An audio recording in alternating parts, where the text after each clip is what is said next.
বিশ্বের শীতলতম এবং শুষ্কতম মহাদেশ হলো এই আন্টার্কটিকা মহাদেশ। আপনি বিশ্ব মানচিত্রের একেবারে নিচের দিকে যে অংশটি দেখতে পান এটাই হলো আন্টার্কটিকা।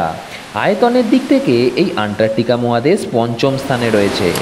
পুরো বিশ্বে বরফ হিসাবে জমাট বাঁধা সুপেয় জলের প্রায় 90% এই মহাদেশেই অবস্থিত। বিশ্বের অন্যান্য মহাদেশগুলোর তুলনায় দুর্গমতম হওয়ায় খুব কম সংখ্যক লোক এই মহাদেশ সম্পর্কে খোঁজ খবর রাখেন। তাই পৃথিবী কথার আজকের এই পর্বে আমরা আন্টার্কটিকা মহাদেশ সম্পর্কে জানব। এই ভিডিওটি থেকে আপনি জানতে পারবেন এই মহাদেশ কতটা বড়, এখানকার প্রাকৃতিক পরিবেশ কীরকম, বা কীভাবেই এই আন্টার্কটিকা সৃষ্টি হয়েছিল এবং কী কী জীববৈচিত্র্য দেখা যায় এই আন্টার্কটিকায় সেই সম্পর্কে। তাই ভিডিওটি শেষ পর্যন্ত দেখার অনুরোধ রইল।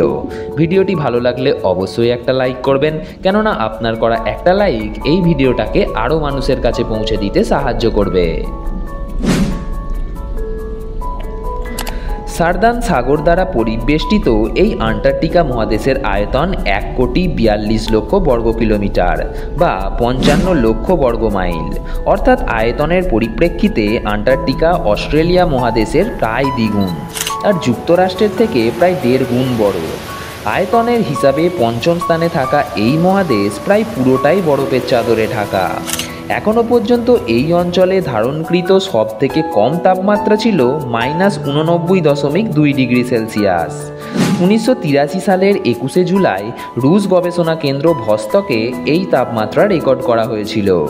তবে শীতকালীন এখানের গড় তাপমাত্রা থাকে -60 ডিগ্রি সেলসিয়াস থেকে -70 ডিগ্রি সেলসিয়াসের মধ্যে। তবে 2020 সালের 9ই ফেব্রুয়ারি এখানে সর্বোচ্চ তাপমাত্রা ধারণ করা হয় 20.75 ডিগ্রি সেলসিয়াস। তাছাড়া এই মহাদেশে গড় বৃষ্টিপাতের পরিমাণ 4 মিলিমিটার, অর্থাৎ আন্টার্কটিকার তুলনায় সাহারা মরুভূমিতে প্রায় দ্বিগুণ পরিমাণ বৃষ্টিপাত হয়ে থাকে। তাই আপনি যদি এই আন্টার্কটিকাকে পৃথিবীর একমাত্র বরফের মরুভূমি বলেন তাহলে খুব একটা ভুল হবে না। আন্টার্কটিকার 90% বরফে আচ্ছাদিত, যার পুরুত্ব বা থিকনেস প্রায় 4.7 কিলোমিটার।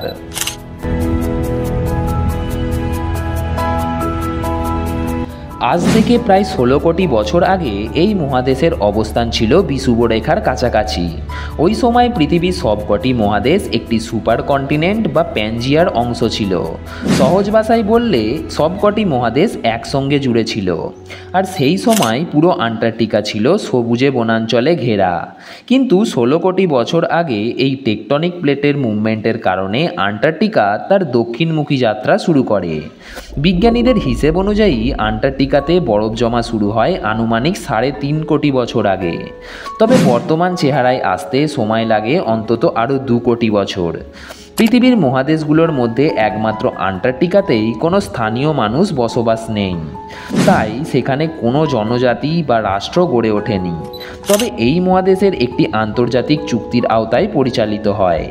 1959 সালে হওয়া একটি চুক্তি অনুযায়ী আন্টার্কটিকা মহাদেশ শুধুমাত্র গঠনমূলক বৈজ্ঞানিক কর্মকাণ্ডে ব্যবহার করা যেতে পারে। সেক্ষেত্রে এমন কোনো বৈজ্ঞানিক পরীক্ষা সেখানে চালানো যাবে না যার প্রভাবে সেখানকার পরিবেশ জীববৈচিত্র্য কোনো ক্ষতি সাধন হয়। আন্টার্কটিকা ট্রিটি সিস্টেম নামে পরিচিত এই চুক্তিটি কার্যকর হয়েছিল 1961 সালে। ওই সময় এই চুক্তিতে 12টি দেশ স্বাক্ষর করেছিল: Argentina, Australia, Belgium, Chile, France, Japan, New Zealand, Norway, দক্ষিণ আফ্রিকা, সোভিয়েত ইউনিয়ন, যুক্তরাজ্য এবং যুক্তরাষ্ট্র। আন্টার্কটিকা মহাদেশের বিভিন্ন স্থানে এই 12টি দেশের প্রতিষ্ঠান নিয়ন্ত্রণাধীন অর্ধশতাধিক গবেষণাগার রয়েছে। বর্তমানে আন্টার্কটিকা ট্রিটি সিস্টেম চুক্তিতে স্বাক্ষরিত হওয়া দেশের সংখ্যা 55টি। আগেই বললাম, এই চুক্তি অনুযায়ী এই মহাদেশকে শুধুমাত্র পরীক্ষা নিরীক্ষার কাজেই ব্যবহার করা যায়। তাই প্রতি বছর গ্রীষ্মকালে 28টিরও বেশি দেশ থেকে অন্তত কয়েক হাজার বিজ্ঞানী এই মহাদেশে জনবসতি প্রতিষ্ঠা করেন। বছরে 6 মাস জনবিচ্ছিন্ন অবস্থায় তারা আটলান্টিকের বিভিন্ন গবেষণা এবং পরীক্ষা নিরীক্ষা চালান। এই সময় আন্টার্কটিকার গবেষণা কেন্দ্রগুলোতে তাদের অস্থায়ী ঠিকানায় পরিণত হয়।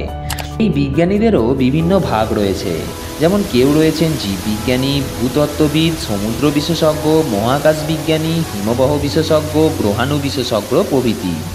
বিজ্ঞান বিষয়ক গবেষণা ছাড়াও ইদানিং পর্যটনে বেশ জনপ্রিয়তা পেয়েছে আন্টার্কটিকা।